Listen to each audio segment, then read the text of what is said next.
Assalamualaikum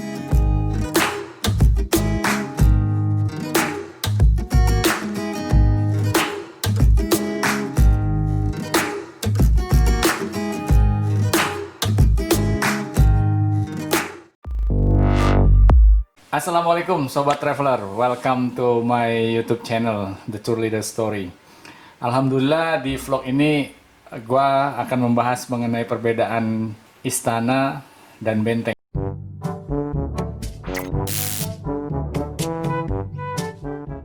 Tiga perbedaan bangunan-bangunan tersebut khususnya untuk destinasi Eropa. Di seluruh dunia ada sejumlah bangunan yang disebut kastil, istana, dan benteng. Banyak dari struktur bangunan ini berusia ratusan tahun dan sampai sekarang berdiri kokoh dan sangat menjadi penting secara historis. Karena setelah bertahan dalam ujian waktu, tiga bangunan jenis bangunan tersebut sering menjadi ikon sebuah kota, wilayah atau negara yang berdaulat. Gua bisa bilang bahwa bangunan ini unik dan sekarang menjadi terbuka untuk umum sebagai tujuan wisata yang sangat populer. Dan gue ya pernah ke Eropa lah, katakanlah begitu. Pasti kastil dan dua bangunan lain ini udah pasti kita kunjungi gitu. Tapi setiap jenis bangunan pasti dibangun sesuai kebutuhan khusus waktu itu ya. Karena banyak bangunan-bangunan yang kadang rancu buat kita gitu. Bergantian nama, mana kastil, mana benteng, terus mana istana. Nah itu yang gue akan bahas kali ini di vlog kita sekarang.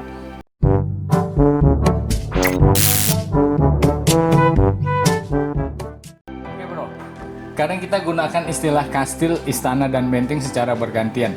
Yang sebetulnya kan masing-masing beda dari struktur, arsitek, dan lokasi serta fungsinya begitu ya. Nah, gue akan coba jelasin satu persatu. Yang pertama dari kastil bro. Ya. Pertama, kenapa disebut kastil itu? Karena kalau dibilang kalau kastil itu adalah sebuah kawasan yang cukup luas atau sekelompok bangunan besar yang telah dibangun dengan tembok yang kuat, terus kokoh gitu. Tentunya pasti ada tujuannya. Salah satunya adalah melindungi dari sebuah serangan. Dengan kata lain, kastil tempat tinggal yang dibentengin. Nah, kastil yang pertama kali dibangun oleh para bangsawan di Eropa diketahui pada abad pertengahan di seluruh Eropa dan termasuk diantaranya juga di Timur Tengah, diperuntukkan sebagai bagian dari strategi pertahanan untuk perang saat itu. Nah, makanya biasanya sering kita lihat bangunan kastil itu pasti dibikin parit, ya, parit terus dikasih air itu sebagai pertahanan, dan atau bisa dibilang mostly berada di posisi yang tinggi. Pada saat itu bila terjadi perang itu sangat sulit untuk dijangkau karena di tebing yang curam dan sebagainya. Itu satu. Dan kedua yang tadi yang dicuram, tempatnya yang sangat tinggi yang sulit untuk dijangkau. Tiga, dari segi arsitektur. Umumnya kalau kastil ini atau benteng pertahanan ini, kita sebutnya soal kastil dulu, selalu pasti di temboknya dikasih celah-celah. Lu bisa lihat dari satu celah ke celah lain itu ada jeda gitu ya, ada sebagai buat melihat, buat melihat dan sebagainya. Tentunya itu dibangun karena ada tujuan yang lebih penting gitu. Terus gerbangnya yang begitu tinggi dengan jembatan, kalau dulu kayu lah kira-kira begitu ya. Nah tentunya dibangun untuk apa? Untuk defensif. Nah, karena secara umum kastil itu dibangun oleh penguasa atau bangsawan, bisa kita bilang seperti itu, sebagai basis untuk memerintah daerah sekitarnya. Maka tadi kalau celah-celah itu dibangun sebagai tempat struktur untuk senjata menembakkan musuh pada saat terjadi peperangan saat itu. Nah itu yang gua rangkum dari sebuah tulisan kenapa itu disebut kastil. Nah selain berfungsi sebagai tempat perlindungan, pusat militer, pusat administrasi, tentu kastil dibangun itu sebegitu mewah, tentu untuk sebagai simbol kekayaan dan penguasa saat itu. Nah itulah kenapa bentuk dari segi arsitekturnya, lokasinya, terus posisinya dan lain sebagainya, kastil itu memiliki keunikan tersendiri dari sisi struktur bangunan kastil. Itu, bro.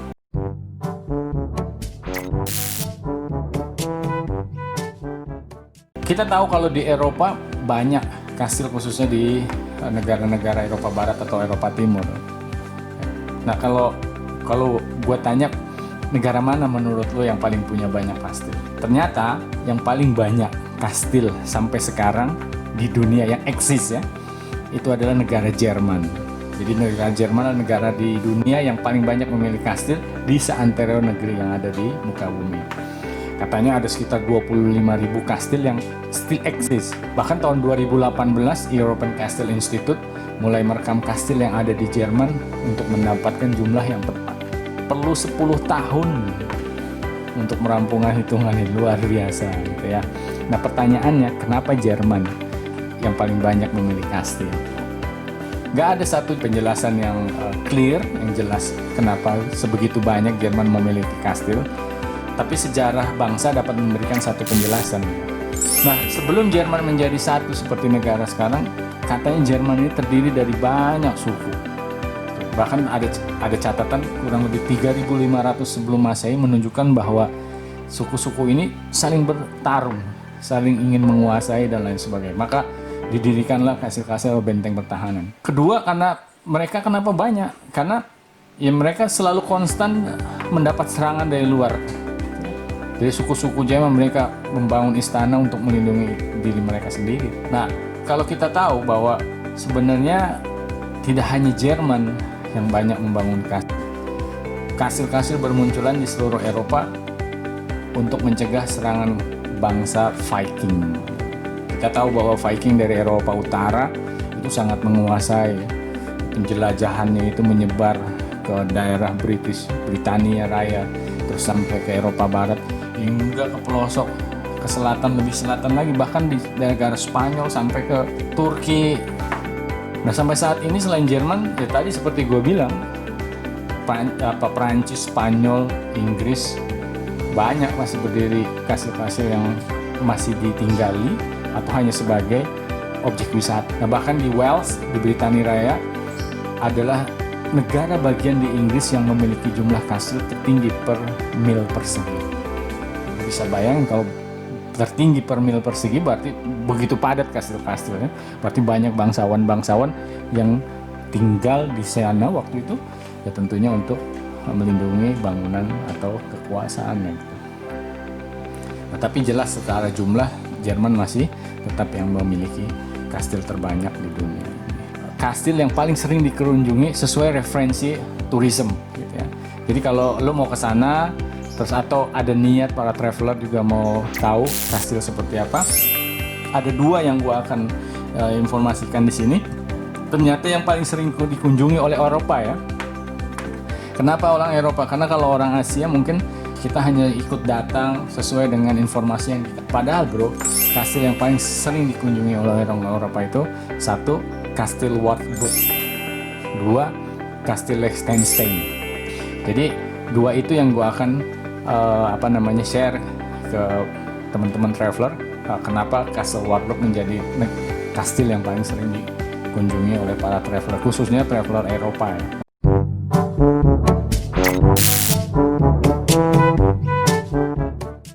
Nah, kastil ini punya sejarah panjang selain usianya yang tua, karena dibangun sekitar tahun 1067. Tapi semenjak pembangunannya banyak dilakukan renovasi abad ke-19, abad ke-20. Dan kastil ini memang milik seorang tuan tanah ya, atau landlord disebutnya, bernama Wartburg Stiftung. Nah, dia adalah seorang Jerman asli gitu ya. Nah, kastil yang terletak di tebing terjal gitu ya. Dan lokasinya sekitar 400-an meter ke barat daya kota Eisenach, negara bagian Thuringia ya. Sebuah daerah perkampungan ya, dengan lu tahu Jerman tuh kalau daerah pinggiran kota ya, kota-kota besar itu masih terbentang kayak seperti hutan gitu ya, masih alam perkampungan, pedesaan dan lain sebagainya. Nah, Thuringia ini salah satu daerah perkampungan gitu ya, dengan jumlah pohon yang masih luas, masih hijau dan sebagainya. Nah, itu ada satu kastil. Itu adanya di sebelah timur lautnya Frankfurt, dekat Leipzig dan Dresden. Kenapa gue ambil tentang Kastil Wartburg? Karena pertama tahun 99 UNESCO menambahkan Kastil Wartburg ini sebagai daftar warisan dunia karena saking tuanya. Terus kedua, kastil ini juga dibangun dari rumahnya Saint Elizabeth dari Hongaria. Kalau lo pernah ke Hongaria, pernah dengar Saint Elizabeth, ya, keturunan dari kerajaan juga Hongaria. Ternyata kastil ini bukan rumahnya beliau. Ketiga, Martin Luther. Dia menerjemahkan perjanjian baru dari Alkitab ke dalam bahasa Jerman dalam 10 minggu. Luar biasa. Keempat, kastil ini pernah dijadikan tempat festival Wartburg tahun 1817.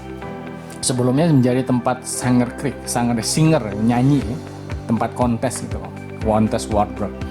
Di antara para penyanyi disebutnya Minnesänger tahun 1707.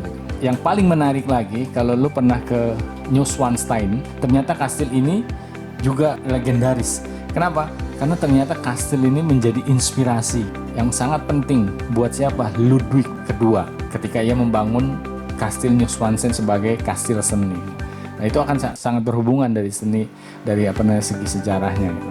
Nah, makanya Wartburg menjadi salah satu benteng tertua yang ada di Thuringia, ya, setelah kota Weimar, yang paling sering dikunjungi khususnya oleh wisatawan Eropa, ya. Meskipun kastil ini masih mengandung struktur asli dari abad ke-12 hingga ke-15, tapi sebagian besar interiornya sudah baru yang pernah terjadi perombakan di abad-abad ke-19.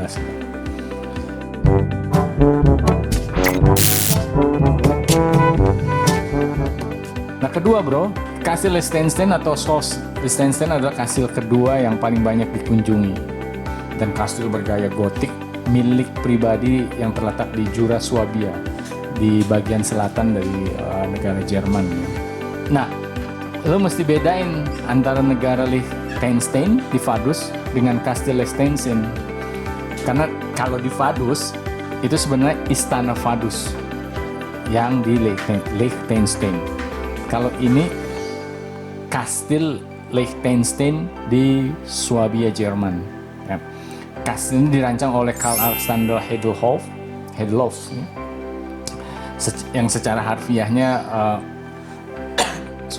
batu bersinar atau batu terang, menghadap ke lembah yang namanya lembah Ekas itu, ada dekat Hanau, ya, Rottlingen di negara bagian Baden-Württemberg. Nah, ini diilhami oleh novel Liechtenstein tahun 1826 oleh Wilhelm Hauff yang dibangun pada tahun 1840 sampai sekitar 1842. Sama, ini juga kastil terletak di lereng curam, terus di dekat daerah barat Laut Jura Swabia yang berada di distrik Rottlingen. Malah ini lebih tinggi lagi, 817 meter katanya kastil itu berdiri. Nah, katanya kalau kastil ini beberapa kali mengalami kehancuran, dibangun lagi, hancur lagi. Karena pertama yang banyak terjadi itu serangan terhadap royal family tentunya, dan juga perang saudara gitu, yang sering terjadi saat itu. Nah, jadi bro, kesimpulannya adalah kalau kastil dilihat dari lokasi biasanya pasti berada di ketinggian, curam, terjal dan sebagainya. Terus dibentengi dengan posisi yang berada di atas pegunungan itu. Jadi kurang lebih mostly kalau kastil tuh seperti itu bro. Oke?